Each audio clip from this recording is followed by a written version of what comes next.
Initially we worked at the Oystercatchers because we needed some help with a pitch, and we reviewed the market, and what we found was that Oystercatchers seemed to have a better grasp of what was required for a client, and also who the best agencies were in the market at that point in time. We worked with them through the whole process of the pitch, and we found that we had dedicated professionals in Suki and Peter who really understood both us and understood the market that we were looking at. They spent their time to get to know our business properly, and that made them a lot more helpful when it came to helping us judge the right agencies for us to work with. All the time through the pitches, they made sure we asked the questions that we probably meant to ask, but perhaps got a little wrong or misrepresented. And when it came to evaluating the agencies, they kept us focused on the things that really mattered. We've continued the relationship with Oystercatchers since. They now help us with evaluating our agencies. It's always been an important area for us to make sure that we have a good evaluation process in place.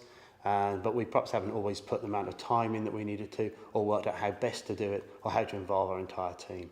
Oystercatchers have done that, and more importantly, they've helped us ensure that those reviews lead to definite actions.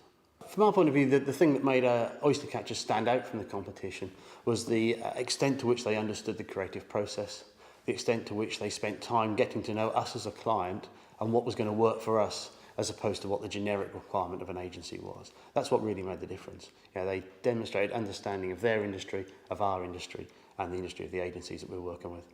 The relationships we have with our agencies are generally very strong. We talk to them as partners and genuinely treat them in that way.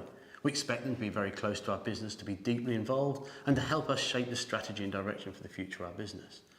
But having such long-standing, deep and close relationships with our suppliers does have its drawbacks.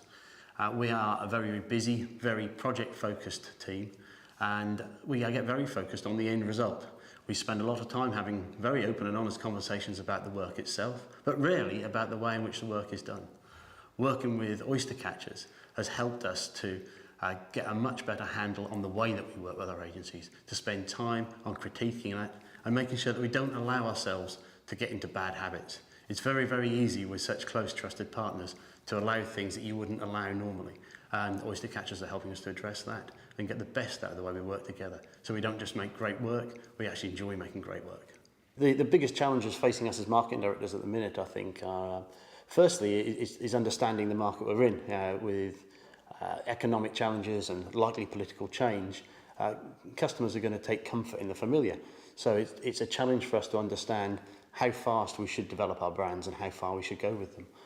Customers will undoubtedly be very comfortable with things that they know, and they'll be looking for things that are consistent. Certainly a lot easier for them to judge value for money when they understand what they're looking at. However, there's going to be no prizes as we come out of recession for brands that stand still and are static. So it's still going to be important to develop our brands at the right pace. I think that itself is a very, very tough challenge for marketing directors to face. The next area, I think, is one of building customer relationships. In a world where there are more opportunities than there ever has been before to develop a relationship with our customers, particularly in the digital space, a lot of people are foolishly thinking that a relationship can be created and maintained with pure digital communications, and talk about all the different ways to access customers to allow them to do that.